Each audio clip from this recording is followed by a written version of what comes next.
Gold trusted gold buyers మీరు తాకట్టు పెట్టిన బంగారాన్ని విడిపించి ఈ రోజు ఉన్న మార్కెట్ ధరకు కొనబడును.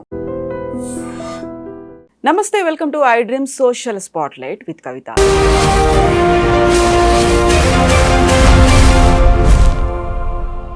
దేశవ్యాప్తంగా సంచలనం కలిగించినటువంటి Kolkata RG Kar medical college and hospital student trainee doctor అయినటువంటి అభయ అత్యాచారం హత్య కేసుకి సంబంధించి తీర్పు మీద ఎందుకింత వ్యతిరేకత, ఆందోళన వ్యక్తమవుతోంది. దీంతో పాటుగా దేశవ్యాప్తంగా మళ్ళీ ఆందోళనలు చేస్తాము అంటూ మెడికోస్ ఎందుకని వార్నింగ్ ఇస్తున్నారు, పేరెంట్స్ కూడా ఎందుకని యాక్సెప్ట్ చేయలేకపోతున్నారు. కోర్టు అయితే సంజయ్ రాయ్కి చచ్చేంత వరకు జీవిత ఖైదు విధించినప్పటికీ కూడా పై కోర్టుకు వెళ్తాము అని అభయ పేరెంట్స్ ఎందుకు అంటున్నారు? యాక్చువల్గా ఇక్కడ మిస్ అవుతోంది ఏంటి? మనతో పాటుగా ఉన్నారు హైకోర్టు న్యాయవాది సాయి కృష్ణ ఆజాద్ గారు. ఆజాద్ గారు నమస్కారం. నమస్తే అండి. సో అభయ కేసు అనేది దేశవ్యాప్తంగా సంచలనం కనిపించింది. అక్కడ అత్యాచారం జరిగింది, హత్య కూడా చేశారు, కాకుంటే అదొక గ్యాంగ్ రేప్ అనే మాట వినిపించింది. ఇప్పుడేమో సంజయ్ రాయ్ని ఆయన దోషిగా జీవిత ఖైదు విధించింది కోర్టు. ఎందుకని యాక్సెప్ట్ చేయలేకపోతున్నారు? అంటే ఇది ఫస్ట్ కా నుంచి కూడా రాజకీయ కోణంలో వస్తుందనేది ఆలోచన అండి. ఇప్పుడు జనరల్గా మీకు ఇతను సంజయ్ రాయ్ అనే అతను నేరం చేశాడా లేదా అనేది చాలా మంది కోణం, అంటే రకరకాల అభిప్రాయాలు వ్యక్తం అవుతూ ఉన్నాయి. ఇప్పుడు అతి ముఖ్యమైనది ఏంటంటే ఇతను ఎవరైతే ఉన్నారో ఇతను బలి పశువు అయ్యాడేమో అని చెప్పి కొంతమంది వ్యాఖ్యానిస్తూ ఉన్నారు. ఇప్పుడు మనకి సేమ్ టు సేమ్ అయోష మేర హత్య కేసు మనం చూసుకోవచ్చు. సేమ్ టు సేమ్ దాంట్లో సత్యంబాబు ఎలా బలి పశువు అయ్యాడో ఇది కూడా అలాగే అయిందని చెప్పి మనం చెప్పుకోవచ్చు. సో ఇలాంటి ఘటన మళ్ళీ సేమ్ పునరావృతం అయింది అని చెప్పేసి మన తెలుగు ప్రజలు అనుకుంటున్నారు వాస్తవం అయితే. తర్వాత దీని వెనక ఇప్పుడు అంతకుముందు ఆ రోజు ఆ డిఎన్ఏ టెస్టుల విషయంలో చూస్తే చాలామంది సీమెన్ ఏదైతే ఎక్కువ మంది ఉన్నారు, ఎక్కువ సీమెన్ మనకి వచ్చింది అనేది వాళ్ళు చెప్తా ఉన్నారు. క్వాంటిటీ ఎక్కువ పెరిగింది అనేది చెప్తా ఉన్నారు. సో ఈ సీమెన్ ఎక్కువ ఉంది, వేరే వేరే డిఎన్ఏ టెస్టులు పెరుగుతూ ఉన్నాయి, ఇవన్నీ కూడా వస్తాయన్నాయని చెప్పేసి గతం నుంచి మనకి వస్తూ ఉన్నాయి మొత్తం. సో వీళ్ళేంటి సిబిఐ ఏం చేసింది, కొండని తవ్వి ఎలకన పట్టిందా అన్న చందంలో వ్యవహరిస్తుంది అనేది ప్రజలు అనుకుంటా ఉన్నారు. సరే కోర్టు తీర్పుని శిరసా వహించాల్సిందే మనం, అది దాన్ని ఎవరు కాదన్నారు.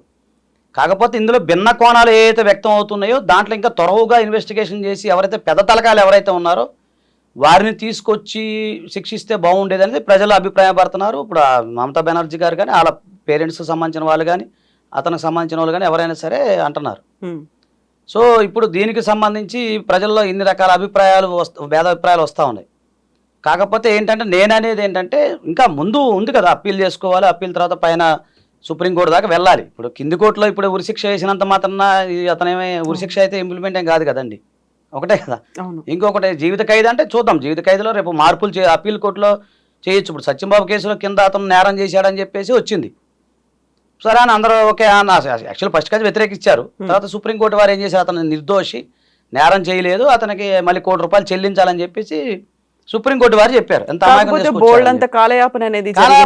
అందుకే నష్టపరిహారం 1 CR ఇచ్చింది కదండి. సో నేను ఆ కోణంలో దీన్ని నేను చూడట్లేదు. కానీ మరి ఇప్పుడు ఇక్కడ జరిగిన సిబిఐ అంటే దీంట్లో సిబిఐ కాకుండా సిబిఐ ఎంత ఇన్వెస్టిగేషన్ చేసి త్వరగా ఇన్వెస్టిగేషన్ చేసి చివరికి సంజయ్ రాజ్ అనేది అందరూ తెలిసిందే కదా, పబ్లిక్లో అందరూ తెలిసిందే కదా, ఇంకా వీళ్ళు పెద్దగా చేసింది ఏముంది అనేది ప్రజలు అనుకుంటున్నారు ఒకటి. రెండోది మరి చూద్దాం, వెయిట్ అండ్ సీ. ఇప్పుడు ఉదాహరణకి ఈ రోజే మనం జడ్జిమెంట్ ఇచ్చినంత మాత్రం కాదు కదా, నెక్స్ట్ ఫర్దర్గా అప్పీలేట్ కోర్టులు ఉంటాయి, అపెక్స్ కోర్ట్స్ ఉంటుంది, ఇవన్నీ కోర్టులు ఉంటాయి కదా, దాంట్లో ఏం జరుగుతుంది అనేది మనం చూడాలి. ఇంకోటి ఈరోజు సంజయ్ రాజ్కి ఉరిశిక్ష వేసినా పర్వాలేదు అని వాళ్ళ పేరెంట్స్ కూడా అంటున్నారు. అంటే అతను నిర్దోషి అనే విషయం అనేది వాళ్ళ మైండ్లో ఉన్నట్టుంది. తప్పు చేసి మమ్మల్ని శిక్షించండి అన్న నిరభ్యంతరంగా అంటున్నారంటే ఏంటి, అంత ధైర్యంగా ఉన్నారు అంటే ఇతను ఒక బలి పశువు, ఇతను స్క్రీన్ మీద ఉన్న వ్యక్తి అనేది ప్రజల యొక్క అభిప్రాయం. అది కాకపోతే కోర్టు తీర్పుని మనం శిరసా వహించాల్సిందే, దాన్ని కాదనేది ఏం లేదు. కాకపోతే ఫర్దర్గా అప్పీల్ ఏదైతే ఉందో, అంటే ఇప్పుడు హైకోర్టు అప్పీలో సుప్రీంకోర్టు అప్పీలో ఇవన్నీ అయిన తర్వాత కదా మనం అతను దోషాన్ని నిర్దోషాన్ని తేల్చాల్సింది. సో ఇక్కడ అతను దోషి అన్నప్పుడు శిక్ష యథాప్రకారంగా నడుస్తుంది. తర్వాత మరి నెక్స్ట్ అప్పీలేట్ కోర్టు ఏం చెప్తుంది అనేది మనం చూడాలి ఒకటి. అంటే మన తెలుగు ప్రజలందరికీ సత్యంబాబు కేసు అనేది సుపరిచితం కాబట్టి జనరల్గా అదే ఇది అవుతుందని మనం టాలీ చేసుకోగలుగుతున్నాం ఒకటి. ఇప్పుడు మీరు అన్నట్టుగానే ఆ సీమెన్ ఏదైతే ఉందో దాదాపు 6 డిఎన్ఏలు ఉన్నాయి దాంట్లో అని చెప్తా ఉన్నారు. తర్వాత అవయవాలకు సంబంధించిన బిజినెస్ జరుగుతూ ఉందని, అక్రమాలు అవకతవకలు ఉన్నాయి, అంతకుముందు ప్రిన్సిపాల్ ఎవరైనారో ఆయన మీద కొన్ని ఆరోపణలు వచ్చినాయి అని చెప్పేసి ఈ విషయం ఈ అమ్మాయికి తెలిసి అయిందా అనేది ఇన్ని రకాల ఉన్నాయి. కానీ లీగల్ కోణాలు వేరు, జనరల్గా మనం అనుకునే కోణాలు వేరు. సో మామూలుగా వచ్చింది మనం టీవీలో చెప్పేదో పత్రికలో వచ్చేది అది కన్సిడర్ చేయదు కదా కోర్టు. మరి ఇన్వెస్టిగేషన్లో ఏం తేలింది అనేది చూడాలి. తర్వాత అతని యొక్క సంబంధించిన అదే చెవు ఏదైతే మన మాట్లాడతారు కదా ఫోను, మైక్రోఫోన్, అది ఇయర్ ఫోన్స్ ఏవైతే అవి దొరికినాయి అని దాన్ని పట్టుకొని అంటే అందులో పెద్దగా ఏమి ఇన్వెస్టిగేషన్ జరిగింది అనేది మనం ఆలోచించాలి. ఇప్పుడు సత్యంబాబు విషయంలో కేవలం అతనికి కాలి ముద్రను బట్టే శిక్ష విధించారు, మిగతా ఏం దొరకలేదు, సర్కమస్టెన్స్ ఎవిడెన్స్. సో ఇందులో కూడా ఏదో ఒక ఇయర్ బడ్స్ అవి దొరికినాయి అని చెప్పేసి అంతే తప్ప ఏం దొరికినది మనం చూడాలి, అది ఇన్వెస్టిగేషన్లో చూడాలి. కాకపోతే ఏంటంటే అండి దీని వెనక బలమైన వ్యక్తులు ఎవరైతే ఉన్నారో, ఇప్పుడు అందరూ కూడా అదే అంటున్నారు కదండి, ఇప్పుడు ఇతను ఒక పావు అంతే కదా, తెర ముందు ఒక చిన్న పావు అనమాట. నడిపించిన శక్తులు ఎవరున్నారు, జరిగినవి ఏంటి, ఇవన్నీ తెలియాలి అనేది, లోతుకి ఇన్వెస్టిగేషన్ జరగాలి అనేది అందరూ కోరుకుంటున్నారు. ఆ మాఫియా అనేది ఉంది అక్కడ, అవయవాలకు సంబంధించినటువంటి అక్రమ రవాణా జరుగుతుంది అనేటువంటి ఆరోపణలతో పాటుగా మాఫియా వెనుక పవర్ఫుల్ వ్యక్తులు ఉన్నారు అనేటువంటి ఆందోళన ముందు నుంచి అదే వ్యక్తమవుతోంది. ఒక మల్టిపుల్ పర్సన్స్ అందులో ఇన్వాల్వ్ అయ్యారు. ఒక గ్యాంగ్ రేప్ అనేది వచ్చిన తర్వాత ఇప్పుడు ఎవరో ఒక వ్యక్తిని మాత్రమే అరెస్ట్ చేయడం అంటే అక్కడ సుదీర్ఘమైనటువంటి కాలం గడిచిపోయింది. బట్ అంతే తీవ్రంగా ఇన్వెస్టిగేషన్ జరిగిందా లేదా అనేది కూడా ఉంది కదా. అవునండి, కొన్ని ఆరోపణలు వచ్చినాయి. అంటే మన కోర్టులో ఉన్న విషయాలు వ్యాఖ్యానించకూడదు, కానీ ఆరోపణలు మనం చదివినే చెప్తున్నాను. ఎందుకంటే ఎవిడెన్స్ ఏదైతే ఉందో దాన్ని లేట్ చేశారు ఇన్ఫర్మేషన్ ఇవ్వటంలో, అంటే వాళ్ళ తల్లిదండ్రులకు ఆరోపణ చెప్తున్నా. తల్లిదండ్రుల ఆరోపణ ఏంటంటే మాకు ఎప్పుడో జరిగితే చాలా లేట్గా చెప్పారు. తర్వాత ఇంకోటి మెడికల్ సంబంధించిన మెడికో స్టూడెంట్, దానికి సంబంధించిన ఏం చేయాలి ఫార్మాలిటీస్, ఇప్పుడు మనకంటే లీగల్గా ఇప్పుడు మనం అంటే లీగల్ నాలెడ్జ్ కామన్ మ్యాన్కి ఏముంటుందండి. ఇప్పుడు జనరల్గా ఒక మనిషి చనిపోయాడు అనుకోండి, ఆ చూస్తేనే భయపడిపోతాం మనం. కానీ వాళ్ళు మెడికల్లో జరిగింది, అందులో హాస్పిటల్లో జరిగింది కాబట్టి దాన్ని ఎవిడెన్స్ ఏదైతే ఉందో ఆ ఎవిడెన్స్ని అరేంజ్ చేశారని చెప్పేసి, దీన్ని లేటుగా ఇన్ఫర్మేషన్ ఇచ్చారని చెప్పి, ముందుగానే దానికి సంబంధించిన ఏవైతే మనకు ఉంటాయి కదా, ఏలు ముద్రలను ఏవి ఉంటాయి వాళ్ళు డిఎన్ఏ టెస్ట్, అవన్నీ కూడా ముందే వీళ్ళకి మెడికల్ నాలెడ్జ్ ఉంటుంది కదా, కాబట్టి డిఎన్ఏ నాలెడ్జ్లు ఇవన్నీ ఉంటాయి కాబట్టి వీళ్ళు మొత్తం అరేంజ్ చేసేసారని, ఇవన్నీ చాలా ఆరోపణలు ఉన్నాయి. మరి దీని మీద ఇంత త్వరగా మరి సిబిఐ ఇంత ఇన్వెస్టిగేషన్ చేసిందా లేదా అనేది ఇక భవిష్యత్తులో నెక్స్ట్ ఎపెక్స్ కోర్ట్ ఏం చెప్తుంది అనేది మనం చూడాల్సి ఉంటుందండి.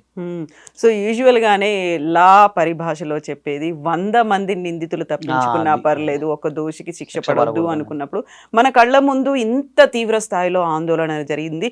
మళ్ళీ మేము ఆందోళనని మొదలు పెడతాము అని అక్కడ మెడికో స్టూడెంట్స్తో పాటుగా మాకు న్యాయం కావాలి అని న్యాయమూర్తి ఎదుట దండం పెడుతూ పేరెంట్స్ కూడా ఉన్నారు, మేము ఫర్దర్గా కోర్టుకు వెళ్తాము అనేది. సో ఇవన్నీ కూడా వాళ్ళు యాక్సెప్ట్ చేయట్లేదు, నష్టపరిహారాన్ని వద్దన్నారు. బట్ ఆయనకు జీవిత ఖైదు విధించడం ఇది కాదు, ఇంతకు మించి ఇంకా ఏదో ఉంది అనే ఆందోళన ఉంది కదా. ఇప్పుడు అదేనండి, ఆయేషా మీరా కేసు ఏదైతే ఉందో ఆమె విషయంలో వాళ్ళ తల్లి కూడా అదే ఆరోపణలు చేశారు. సత్యంబాబు అతను ఏమీ చేయలేదండి, వెనక చాలా మంది ఉందని పాపం చాలా పోరాడింది ఆమె. సేమ్ ఇది కూడా ఏంటంటే సరే XYZ ఇప్పుడు అభయ అనుకుంటా మనం అనుకుంటాం, అభయ ఎవరైతే ఉందో ఆమెకు సంబంధించిన పేరెంట్స్ కూడా ఇదే కోరుకుంటున్నారు. అసలు న్యాయం మాకు ఇది కాదు, ఏదో ఒకరిని తీసుకొచ్చి బలి పశువు చేసేసి ఏదో నమః అది అంటారు కదా, మమ అని అనేస్తే కాదు. దీని వెనక అసలు ఏం జరుగుతుంది, దీని వెనక ఉన్న సూత్రధారులు ఎవరు, పాత్రధారులు ఎవరు, వాళ్ళని మొత్తం తీసుకువచ్చి చట్ట ప్రకారంగా శిక్షించాలి అనేది వాళ్ళ డిమాండ్. ఇతను ఒక అమాయకుడు, ఒక బలి పశువు, అంతే, స్కాప్ గోట్ అంటాం కదా, అంతే తప్ప అని ప్రజల యొక్క అభిప్రాయం. ఇప్పుడు మనము కోర్టు ద్వారా ఒక న్యాయ సంబంధించిన విషయాల్లో కోర్టును మనం ఏం తప్పుపడటానికి మనకు రైట్ లేదు కాబట్టి కోర్టును శిరసా వహించాల్సిందే, మన ఆ తీర్పు ఏదైతే శిరసా వహించాల్సిందే. కానీ ప్రజలు ఇలా అనుకుంటున్నారు అనేది మనం తెలుసుకున్న విషయం. సో మరి వాళ్ళ డిమాండ్స్ ఏముంటాయో నెక్స్ట్ మరి ఎపెక్స్ కోర్టులో ఏం తెలుస్తుంది అనేది చూడాలి. లేదా మళ్ళీ కోర్టు వారు తిరిగి రీఇన్వెస్టిగేషన్ చేయమని ఒక ఆర్డర్ కూడా అలా కూడా చెప్పలేం, అలా కూడా ఇవ్వచ్చు. వీళ్ళు ఆ డిమాండ్ అడుగుతున్నారా నెక్స్ట్. అలాగే మధ్యలో ఒక అడ్వకేట్ ఏదో మారినట్టున్నారు ఇతను దాంట్లో, ఒకళ్ళు వచ్చి మళ్ళీ మారినట్టున్నారు, ఒక అడ్వకేట్ ఎవరు మారినట్టున్నారు.